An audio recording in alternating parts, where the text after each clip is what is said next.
توقفت محطة تحلية مياه البحر بسوق تلاتة بولاية تلمسان منذ أزيد من سنة، ليدخل بذلك سكان العديد من البلديات في أزمة عطش طال أمدها.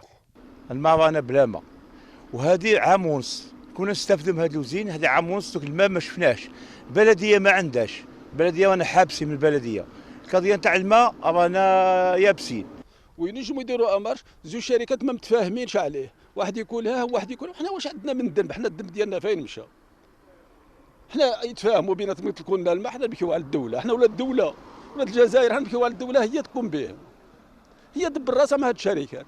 عمال محطة سوق تلاتة يعانون الأمرين: أزيد من 4 أشهر بدون أجور، وخوفهم على ضياع هذه الجوهرة التي شيدت بملايين الدولارات.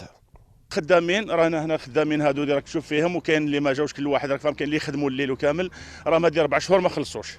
الور المصنع هذا راه متوقف، وهناك الاجهزه ديالو لو كان نحبسوا غادي على بال غادي كل شيء يخسر. اذا تركت هذه المحطه للتحكيم الدولي حتى يعني قرار، حتى الى غايه نهايه القرار صدور يعني قرار من التحكيم الدولي، نكون قد المحطة ضاعت بالكل، تعرضت للتلف بما فيها التجهيزات تاعها والآلات نتاعها. في انتظار حل نهائي لهذه الأزمة التي بدأت بوادر انفراجها بعد لقاء وزير الطاقة والمناجم محمد عرقاب مع القائم بالأعمال لسفارة ماليزيا، التي أوصى فيها الطرف الجزائري بضرورة إعادة تشغيل المحطة في أقرب وقت ممكن.